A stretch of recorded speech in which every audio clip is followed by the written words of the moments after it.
নমস্কাৰ, মোৰ নাম শ্ৰী কুলদীপ খান আৰু মই এবাৰ প্ৰথমবাৰৰ বাবে ভোট দিব গৈ আছোঁ আৰু মোৰ ভোট এবাৰ মোদী চৰকাৰ অৰ্থাৎ পদুম ফুলত যাব। কাৰণ আমি এই যোৱা 5 বছৰে দেখি আহিছোঁ যে আমাৰ দেশখনত কি ডেভেলপমেণ্ট হৈছে।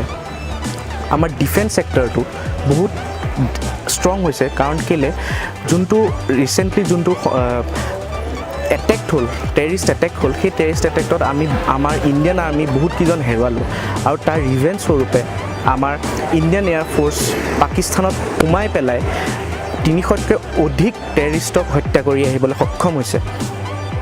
আৰু এনেকুৱা কিছুমান বহু ইনিচিয়েটিভছ আছে মোদী চৰকাৰৰ আণ্ডাৰত, যোনখিনিৰ কাৰণে আমাৰ দেশখন আৰু আগুৱাই গৈছে। আয়ুষ্মান ভাৰত যোনখন কাৰ্ড থাকে, সেই কাৰ্ডখনৰ অধীনত আমি যোনখিনি দৰিদ্ৰ সীমাৰেখাৰ যোনখিনি মানুহ আছে, সেই মানুহখিনিয়ে 5 লাখৰ এটা বিনামূলীয়া চিকিৎসা গ্ৰহণ কৰে। আৰু এনেকুৱা কিছুমান বহুত আছে, যেনেকৈ স্কিল ডেভেলপমেণ্টটো আমাৰ বহুত আগবাঢ়িছে, যিটো কাৰণে আমাৰ যোনবিলাক বাহিৰা যোনবিলাক MNC মাল্টিনেশ্যনেল কোম্পানীজবিলাক আমাৰ ইয়াত আহি পেলাই ছেট আপ হৈছেহি, যোনটো কাৰণে আমাৰ IT ছেক্টৰ আৰু বাঢ়ি গৈ আছে।